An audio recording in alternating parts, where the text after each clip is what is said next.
Welcome to Unconventional. I'm your host, Bill Tessar. Unique stories from entrepreneurs that have failed, picked themselves up, been knocked down, picked themselves up again, traveled roads that few travel. It's about digging into the successes that people have found in real estate, financing, lending, and the like. Welcome to today's episode of Unconventional. What if the worst thing that ever happened to you became the reason you found your purpose? From being buried in an avalanche, nearly killed in a boating accident, and battling addiction, clawing his way out from 1.5 million in debt in his early 20s, today's guest has lived through more than most would dare imagine. He isn't just a real estate investor or a capital strategist. He's a survivor, a builder, a relentless seeker of meaning in business and in life. His story will challenge everything you thought you knew about success, leadership, and resilience.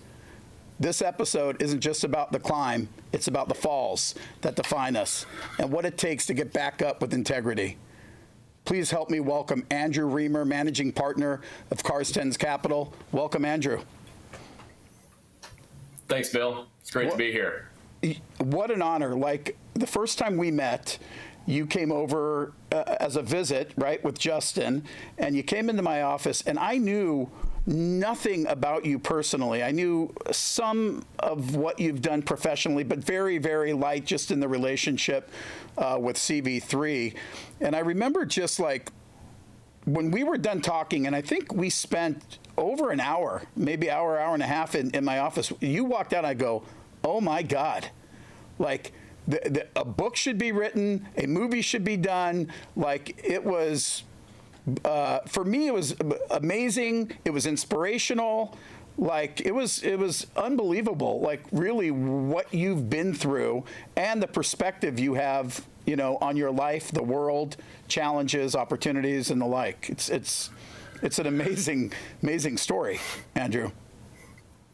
And I appreciate that. I'm glad to still be here to talk about it with you, Bill. I mean, how? I have no idea.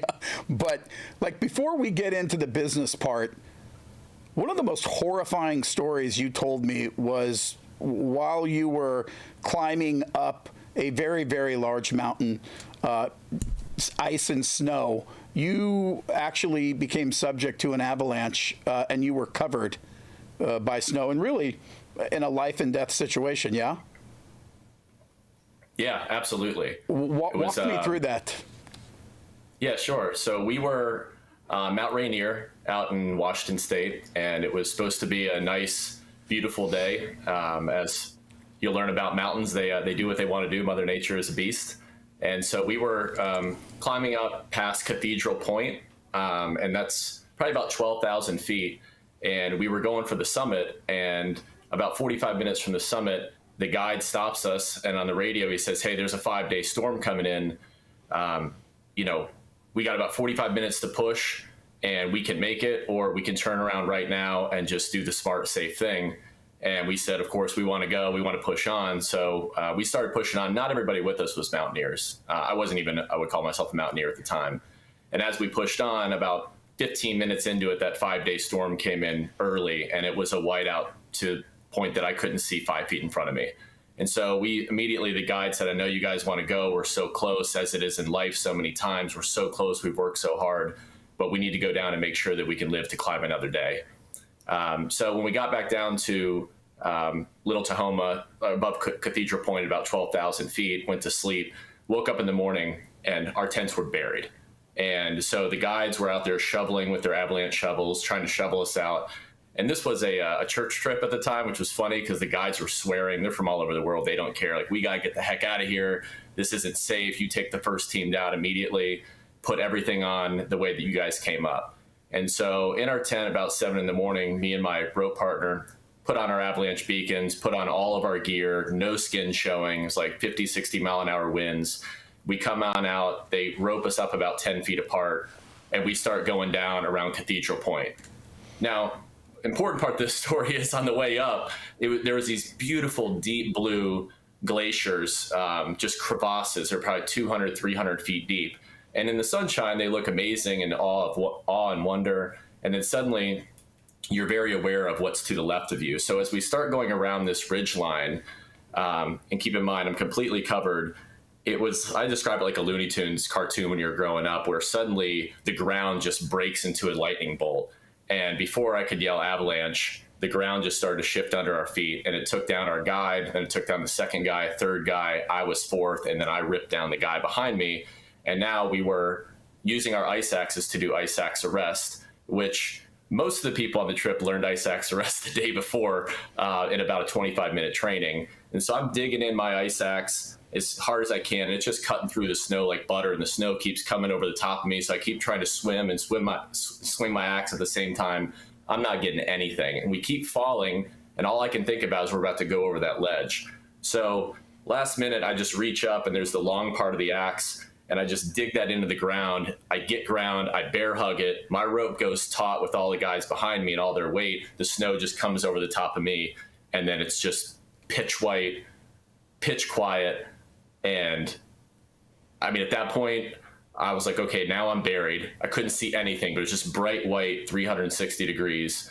And then I started screaming for help, somebody help. And the wind and the snow, I didn't know where I was just carrying my voice away, until finally I just accepted that no one could hear me, and I was just gonna have to wait until someone found us. Oh my God. So the anxiety of hearing that story on my end is just like, could you hear other people yelling? No, I just heard the wind just whipping. And how long were you in that situation before somebody found you? From what I remember, it was probably about, God, it felt like 30 minutes. I'm guessing it was about 8 to 10 before the guy that I was roped up above me followed his rope down to me. And it turned out that I was about 90% buried, but my head was actually above, but it was just so white that I couldn't move. And I had 3 adult males with all of their 60-pound packs on, and I thought they were hanging off the cliff, and I was the only one holding them. But it was just so heavy with the snow that I couldn't move. So he actually met with me first. The 2 guides from above that were waiting for the next team saw the avalanche. They start hiking down. Another avalanche breaks, rips them off the mountain. They self-arrest. They get to us, and they did dig out the 3 guys that were on my team down there, completely submerged. My God. So, have you ever done that type of mountain climb again in the snow or ice after that happened? Not a big 14er. I had done Mount Whitney out in California in the Sierras, and I had done Mount Washington, which is a small mountain, but that weather's nasty up in Maine. And we've had some similar epic stories up there. But since you'll hear more about other stories on this podcast today, yeah, I kind of cooled it with my alpine mountaineering in deep snow. I walked a quarter mile up Manhattan Beach Boulevard this morning, and I was huffing and puffing. No snow, but it was hard. Quarter mile straight up. It was pretty tough. You would have been proud of me, Andrew. So I would. So like that story alone is like pretty significant and is enough to find perspective. But then when we were sitting there, you were telling me about a story when you were boating, and you actually showed me some of the results of a very, very horrific accident. Probably on the surface doesn't sound as horrific, but the results were worse. Walk me through what happened with that. You're asking me to relive one of my non-favorite memories here, Bill, but I got you. This is therapy right here. I buried it. I'm really good at callousing over pain these days. So we had some government contracts, which we'll talk about, and I had offices in Frisco, Texas, and Austin, Texas at the time. So it was the Easter Eve or the night before Easter, and our office in Austin down on 183 in Mopac. And I was going with a former employee that used to work for me just to say hi, go out and get some burgers and beers, and take the boat out on Lake Austin, which is the smaller lake, the one you don't hear about people getting in accidents on. So I met with his family, he put his kids to bed, and then we took the boat out to just go over and have a nice dinner and catch up. It'd been a few years since I'd seen him. And on the way home, he wanted to show me other people that were on the lake. So what I remember is it was probably about 10 o'clock, maybe 10:30 at night. And we have all the lights on the boat. It's a wake setter, so dual prop, inboard, outboard. And I grew up in lakes in Tennessee, so I was like, hey, can I drive? I was like, sure. So we get in there and we just start bombing down Lake Austin. Now, you got two friends who've known each other and grew up in some great times and bad times. I have this pinned at probably 45, 50 miles an hour. We're standing up driving, if you can imagine. He's like, that's Andy Roddick's house. That's the founder of Dropbox house. Like, this is where I live now. And I saw this purple tail coming on the opposite way on the other side of the lake in this channel. And so I didn't know what kind of boat it was, but I waited with the moonlight for these waves to start rolling in. And then I, a little more cavalier, palmed the wheel to try to just chop and cut right across this. But I don't know how big that boat must have been, because when our boat went in, it really threw me. I lost my balance. I pulled the wheel to the left. It fishtailed the wake setter, and it ejected me and him into the water. Now, my friend got caught in the boat rope on the way out and was being dragged around by the boat. Meanwhile, when I hit the water and I came up, the boat was coming back around because I didn't have a kill switch when I was driving, which I'll never forget that ever again. Neither will any of my friends or family. So it's coming back around. I'm trying to swim out of the way. I realize I'm not going to be able to escape it. I roll on my back. I try to kick off the hull and back dive and pull my knees to the chest, and the boat just hits me. So immediately I just thought the boat hit me, and I turned around and tried to keep swimming again, but then my legs stopped working and I felt like I was drowning, and the boat was coming back another time. So I got on my back quickly and just tried to push my way out of the wake, which I did successfully. And then that began my journey towards the only dock light I could find, which then I could try to figure out what went wrong, how bad it was, what I needed to do. Meanwhile, my friend is screaming my name, asking for help, trying to stop his boss's boat. And that cut you up pretty good.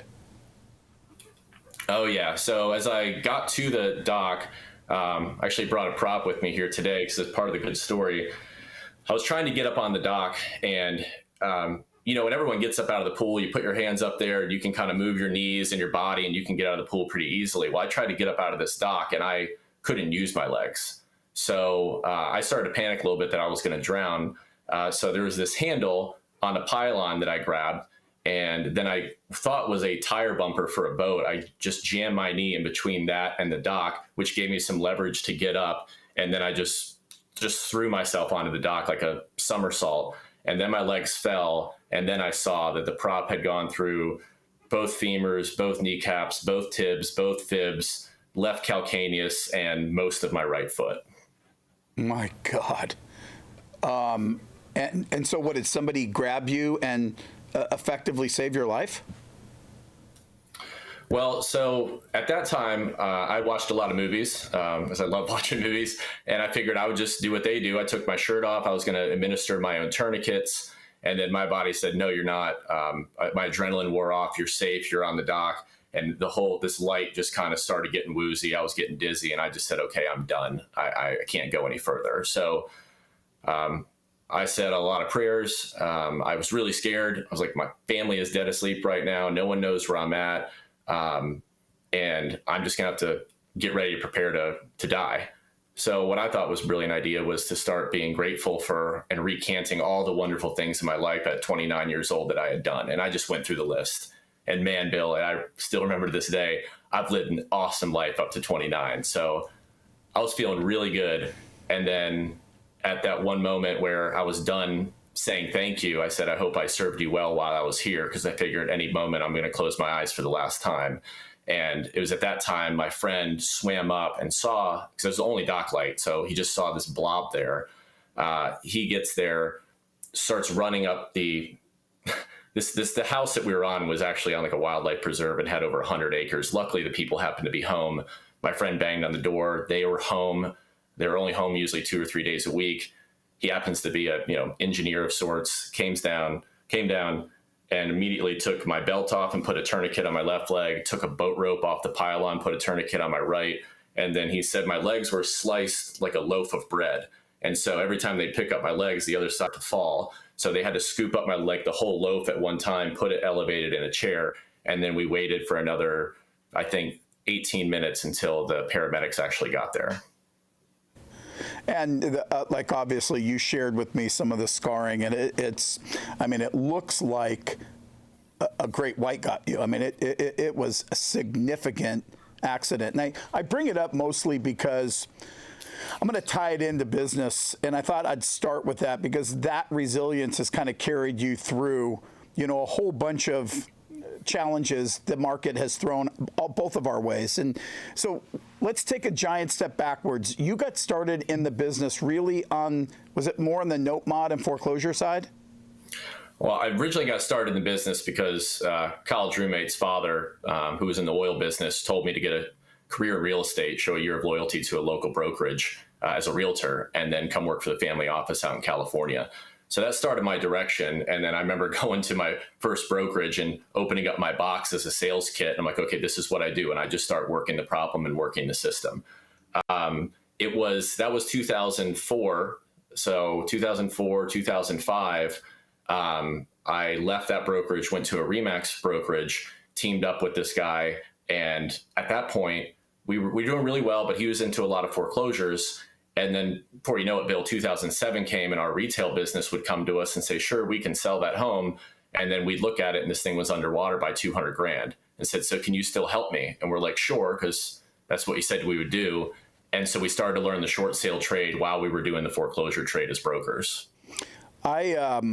Similar to you, became an originator and started on the foreclosure side with trustee sales and the like. And I always felt my entire career that kind of working from the green backwards. If you understand what happens to a piece of real estate when good people do bad things and either can't make payments, don't want to make payments, equity dislocation, or whatever gets people into that spot, the financial crisis was different because of the massive disconnect of balances owed and what the worth of the real estate was. But if you could start really with that process, it gives you an entirely different perspective on the front end of the process and how you think about borrowers and lending and real estate and assets and what could and couldn't go wrong. And I think there's an awful lot of people today, Andrew, that don't have that perspective of, early 06, 07, all the way through 11, have only seen real estate go up, that really almost look at that as kind of fantasy talk and not like the reality of what can happen.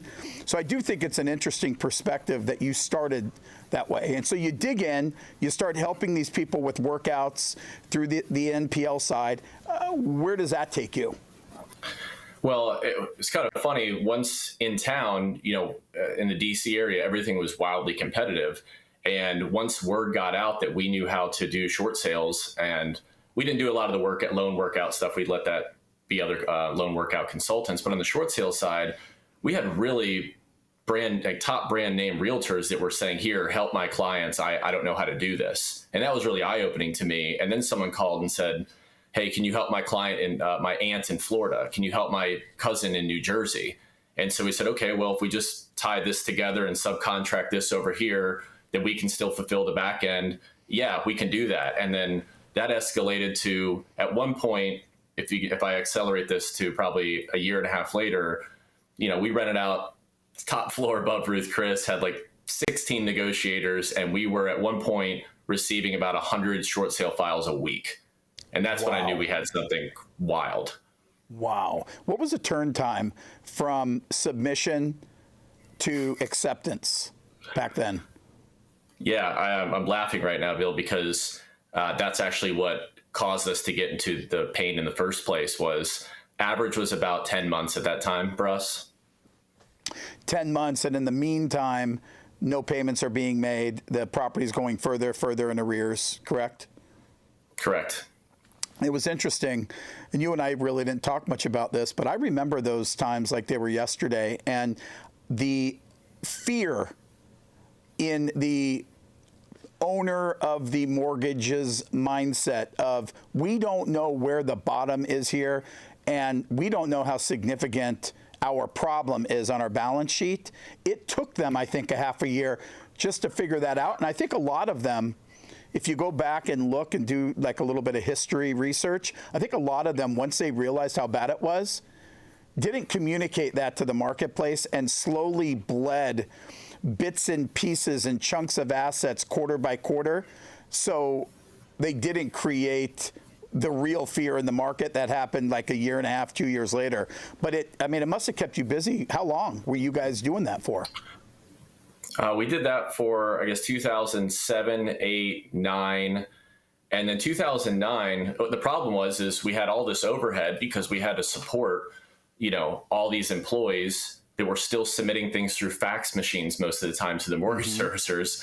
And, assuming they received those and they were legible and they filed them correctly, it became a cash flow nightmare because I had 600 properties under contract at any given time. By, say, 10-month average, some of those were $1.5 million. And during that time period, some may have gone to foreclosure, some may have filed bankruptcy, some may, have just gone dark. And it became such a cash flow crisis that we had to shut down that business. Well, I guess we kept it going, but we had to get out of our office space, basically forced out of our office space. That's when we run up the large 1.5 million in debt at 27 years old, because the guy who gave us the money was like, I see you got 600 properties under contract. Like, that's incredible. That was his collateral. But what we didn't account for was how long it was going to take these banks to actually issue the demand letters and get these things to closing. So we did that for about 3 years. So as you reset and tried to diminuate your overhead, were you still actually effectuating the short sales? Were you still doing the business associated with the 600 property inventory, just doing it out of your home? Well, the guy that had given us the cash, he had office space that he owned. And so he says, why don't you just come in here? We grabbed a skeleton crew, flipped everybody to performance base only. So I basically gave all my upside that I had, about 90% of it, I gave it all to my staff and just said, I can't carry you on a monthly basis, but when you do finish these, you can still make the lion's share of this money because we need to close these out. I need to find a way to pay back this debt. And meanwhile, we had other contracts out there with Fannie Mae, as a component servicer. We had government contracting bids and RFPs that we had sent out. So there were lots of other lines out, and the bobbers were just floating, but nothing had gone down. So we figured, the best way to repay this debt is to have a vehicle capable of doing that. And starting from scratch, just zero, means to walk away from my vehicle that was going to get me there. So I figured I'd just stay in the boat and just keep working the problem. And when I get this thing right sized, then I'll have the war machine that can actually execute and get us where we're trying to be. It is amazing that at 27, faced with a 7-figure deficit and really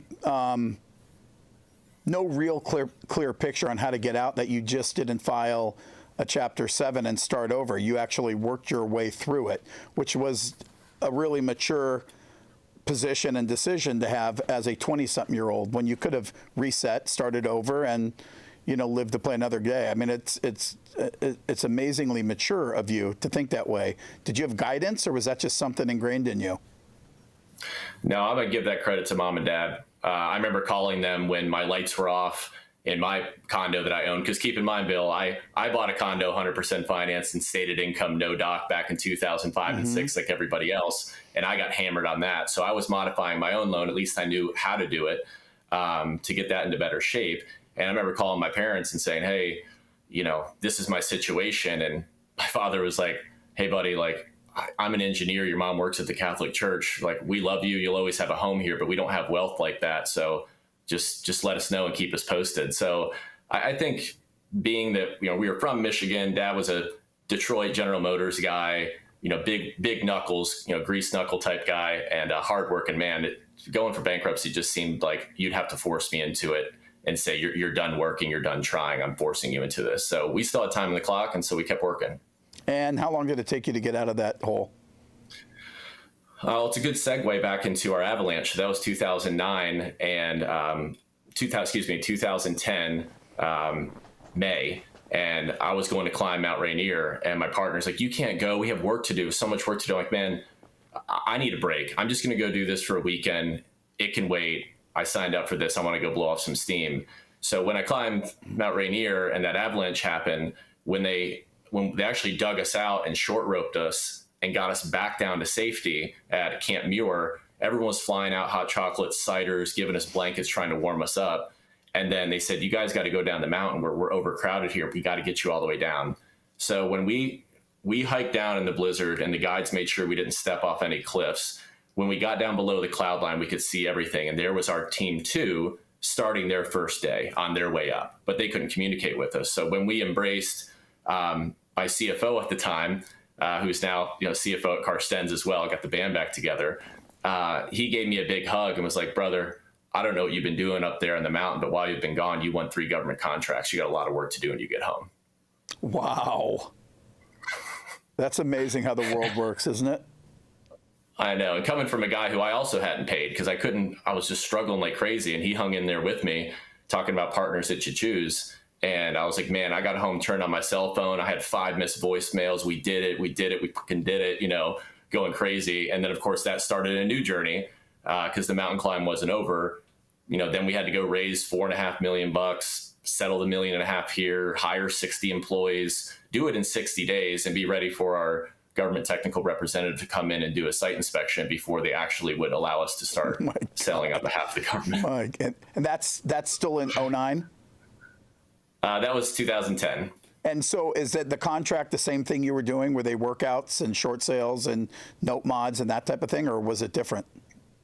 No, we were a HUD asset manager. So we were actually awarded, about a fifth of about a fourth or a third of the country. We settled with about, I'd say about a quarter of the country, and we were just selling the REOs. So we would hand out HUD listing assignments to our local agents. We would receive them from a prop res company. So popular. You were the most popular guy in the city.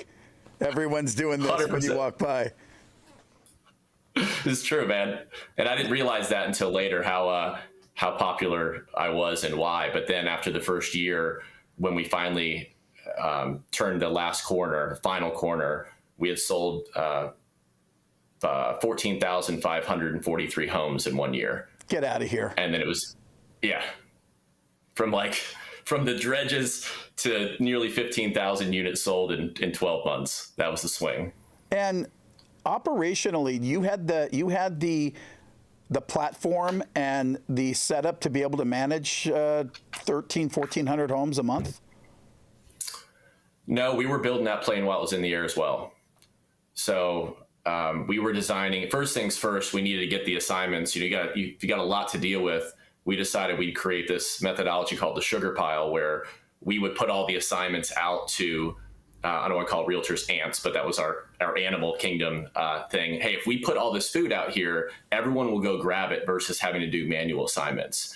And so we built just this very simple system to say, hey, if we can get the really good realtors in control of these assets, well, then we just gained maybe 1,000 people on our team that could help us, go as we go.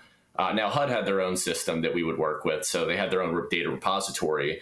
But as to the engine from assignment through QCing step 1C through step 10 of the HUD process, we used some off-the-shelf software that was good while we were building our own. And then by the second year, we had built our own, and we built a lot of slick technology. And actually, I fired myself probably a year and a half from the operating position, and I hired another chief operating officer who was at Freddie Mac for 25 years, Saxon Mortgage. And I said, man, I got it this far, but I need to just sit over your shoulder here and watch how it's done, because, some of these guys are used to selling or managing 40, 50,000 units a year. And I wasn't there, but I was at 15,000. I was like, let me get somebody else in here who knows what they're doing. I'll take some more notes. I'll play my role and we'll go from there. And that's what I did. Yeah, good for you. And so how long did you do that before Carstensz Capital becomes a thing for you? Like, what's that? Yeah. So just for the timeline of the show today, that was 2010 was the award.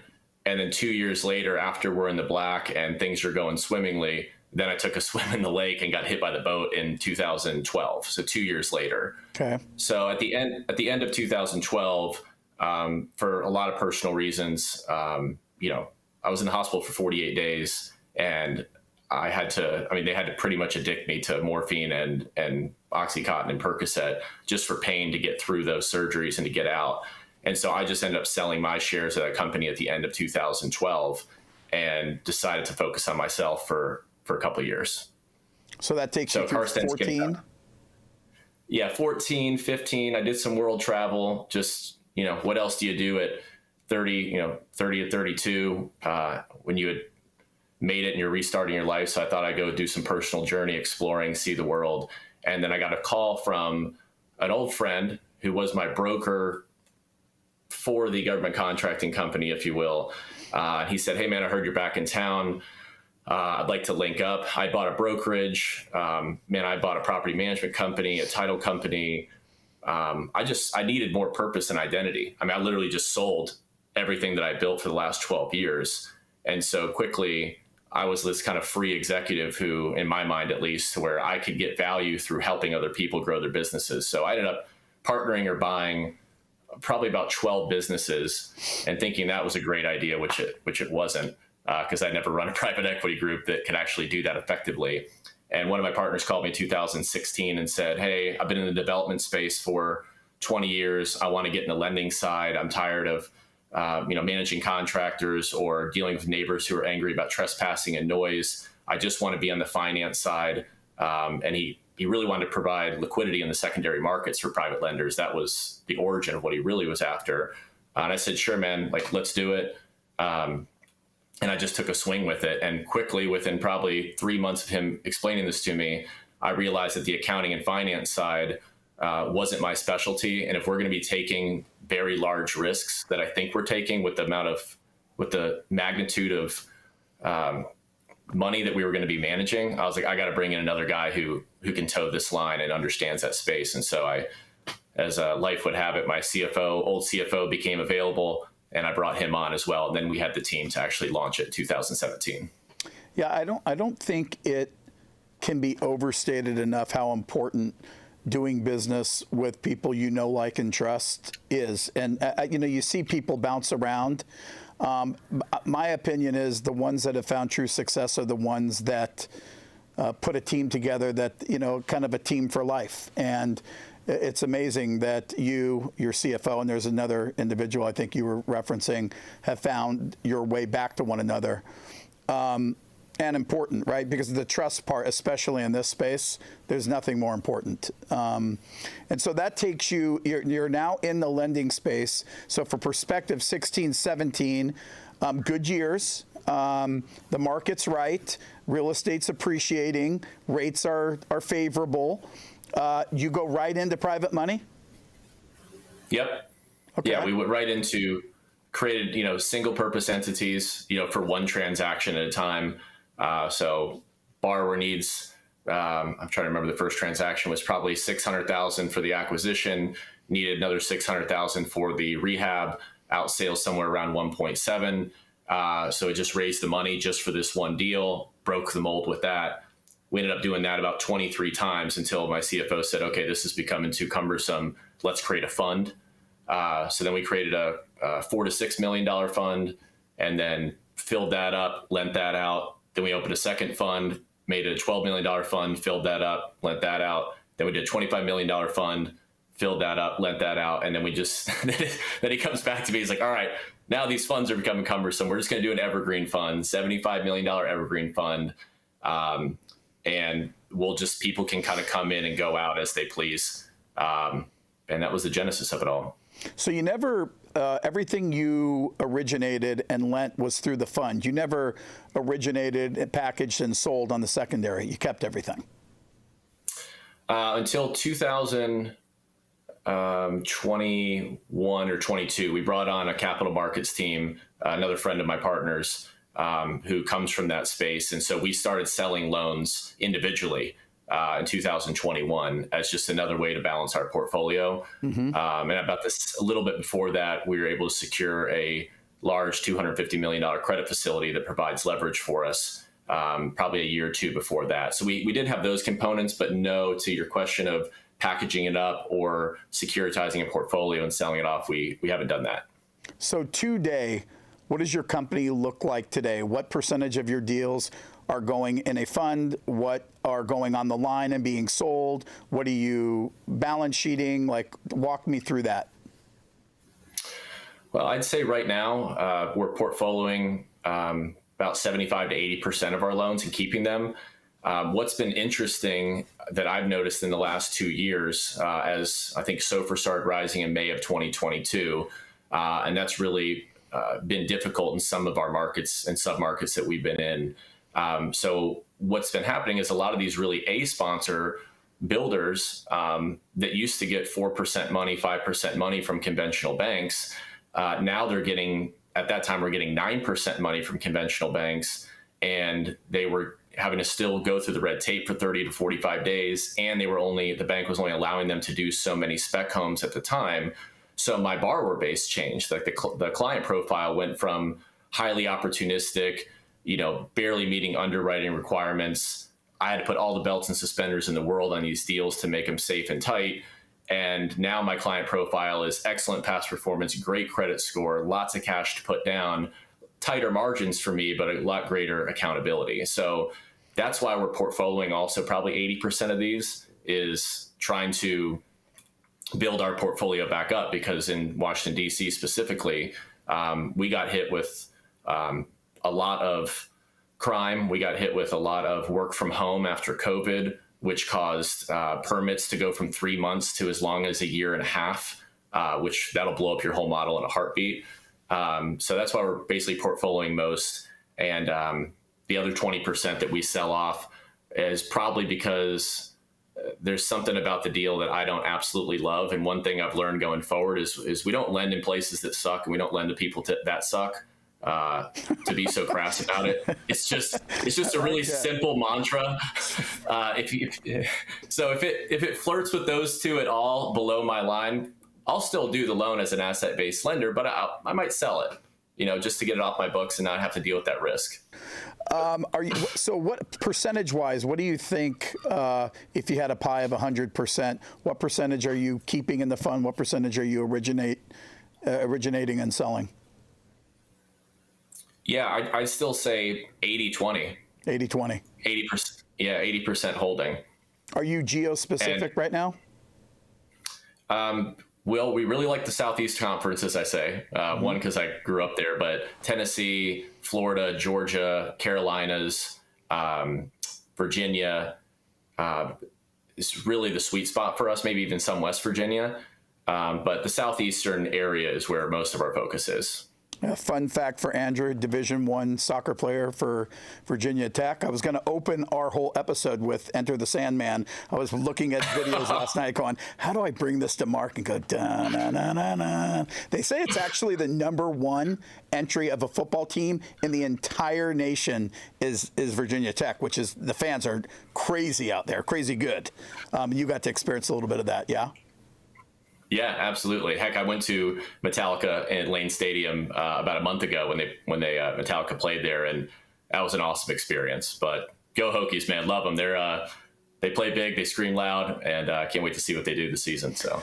Yeah, I told you my youngest played at North Carolina, and that was one of the toughest stadiums to play in. Like, it was, they knew what some of the players' girlfriends, family members did and didn't do by name. And it was, they knew how to get under the skin of college athletes. And I found it fascinating. I loved it. It made it a very, very tough place to play.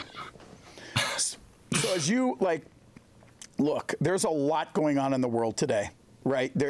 You have a massive dislocation with the number of houses that are available and the number of people that need it. You have interest rates that have been stagnant. People are expecting that to come down. It hasn't come down yet. You got some social and political unrest, and people picking sides there. What is got, with all of the noise and all of the opportunity, what's got you guys excited today? That is a really good question. I appreciate that. I don't have a fast answer off my tongue. I'd say, going back to places that don't suck is really the focus. So there's a lot of demand still in markets that have a lot of economic drivers, right? And higher price points. I feel like affordable housing is really hard to come by, and it's not really in our space and not really what we deal with. I think that you could do a lot of that effectively in parts of Alabama and Mississippi, maybe even parts of Tennessee. But our sweet spot, what has us excited, is probably that $3 to $7 million price point, because I know that the demand is still there. This engine is just waiting to get cranked up, but these interest rates have been rising since May of 2022. And the opportunistic investors out there who are usually running amok are quiet, but they're chomping at the bit. The dream of home ownership hasn't changed. The dream of a second home, a lake home, a beach home hasn't changed. But with everything going on in the markets right now, it's just stalled. And you don't, in a market like this, I always say, you don't fire sale, you get in a position to hold. If you can rent them, if you can stabilize them through short-term rental, long-term rental, even if you have to take a negative carry on a few, that's what my advice is to do on certain assets. And then from positioning ourselves, I think there's so much pent-up demand on retirement communities that we're looking at right now, where you can build 20 to 40 homes somewhere in the $500,000 to $800,000 range, and that's all over the place, from Delaware, Tennessee, the Carolinas as well, and then, like I said, the higher end price points, because I like doing business with good people who are highly capable, and those people right now, Bill, are coming to private credit funds. They're not going to their banks. Yeah, it's people often talk about cash flow. They talk about appreciation, but you never hear anyone talk about like the charitable donation connected to Eco Salvage, where you go in and you rehab a property and you can donate a bunch of the stuff inside and get a real IRS bona fide tax deduction. They don't talk about cost seg, which is 100% brought back now instead of, I think, the 80 it was last year and 60 it was supposed to be this year. When you start doing the math, when people start figuring out buying real estate, eco-salvaging and doing a charitable donation, getting that tax benefit, doing a cost seg on that property, you are massively to the plus, net cash after your down payment, whether you're cash flowing or not, just from the tax advantages. And then if you're in an area that you realize some appreciation, and in your case, carrying a negative cash flow, if you can financially do it, I'm a big believer in it. It's why I think the sub 1.0 DSCRs have a place in our market today for the properties that have real equity, because no one's walking away from those properties. I think my biggest miss, Andrew, in this last 4 or 5 years was I really believed that the conventional world would come out with products that would make it easier for people to get into loans, like graduated payment mortgages, true qualify at your start rate buy downs, not the stuff that realtors are doing to buy downs, like real buy downs by the lender, not just builders. And it never happened. It never happened. Rates stayed up. You got a big part of America is landlocked in the 2 and 3s that you referenced. And so, look, if you're a believer in what's been put out in the marketplace, I do believe long-term rates come down. I think you start seeing that towards the end of the year, and that'll carry into the next year. That'll be certainly beneficial to all different facets of our business, both yours and mine.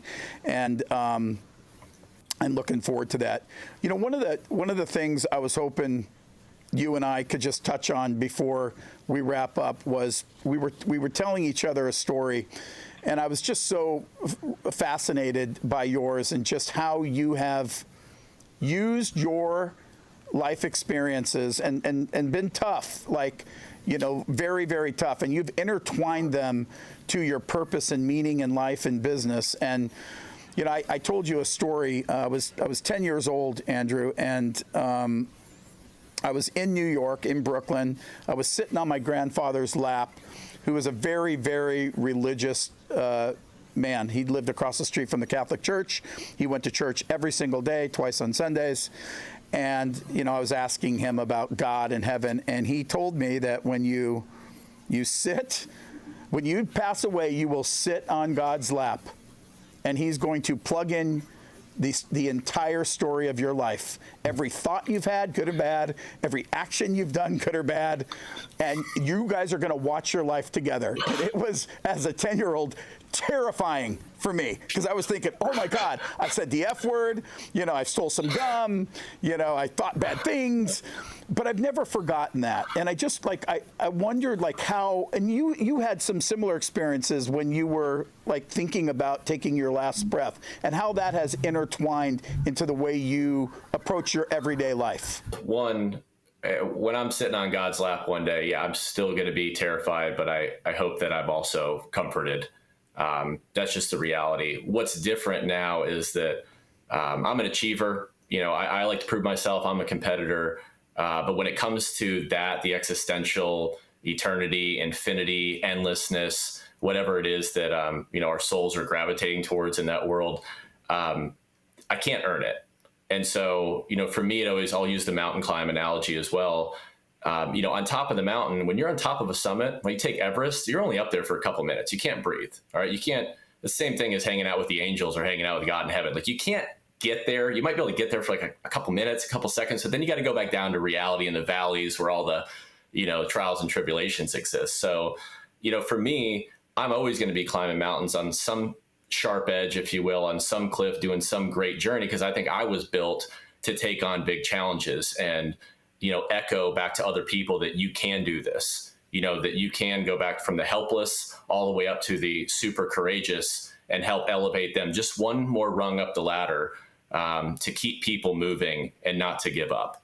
So I think my role and purpose, on this and in God's lap, is to make sure that I'm still a beacon of hope and vigor, and someone that just gets after it and continues to push and say, hey, I'm not sure if we'll make it, but at the end of the day, it really doesn't matter. Take care of the people around you, take care of yourself, and try to enjoy it along the way. And I think that that's a great use of the gift of life.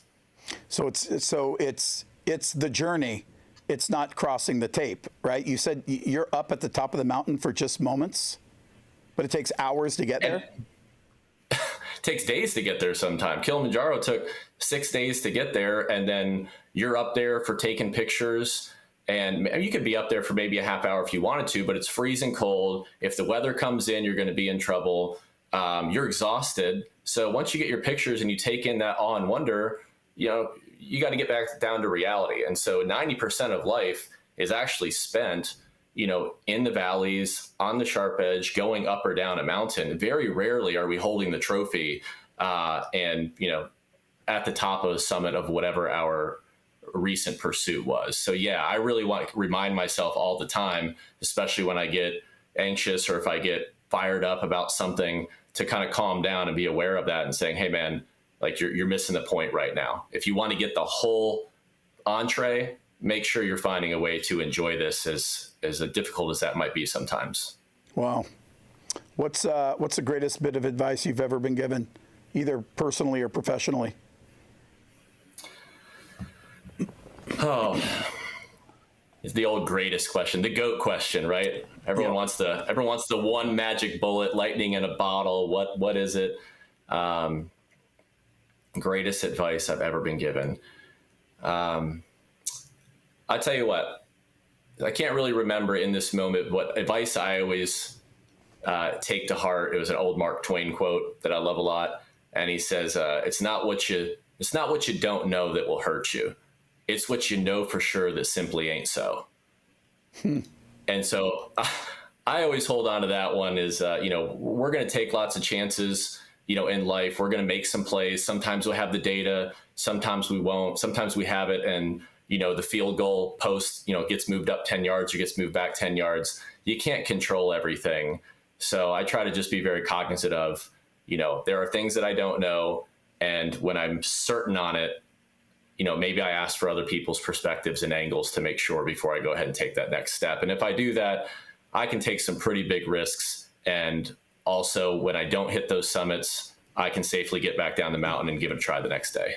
Yeah, no, clearly. I'm so grateful, Andrew, that you took the time to spend with me this morning and to talk about small little bits of your life and the things you've overcome and all of your successes. If somebody needs to get a hold of you, how would they do that? Well, they could email me at a.reamer@carstenszcapital.com, or heck, they could call me on my cell phone as well. Do you want me to provide that on here? Yeah, let's do that. All right. It's 703-673-6324. God bless you, Andrew. A pleasure. Grateful to have you as a business partner and now a new friend. And you're a hell of an inspiration to those that know you and those that will know you through this podcast. Thank you so much. Thanks, Bill. Great to be here. Are you ready to define success on your own terms and hear from those who have done exactly that? Follow us on your social media platforms at CV3 Financial and join the Unconventional crew for inspiring stories and insights. Go be unconventional.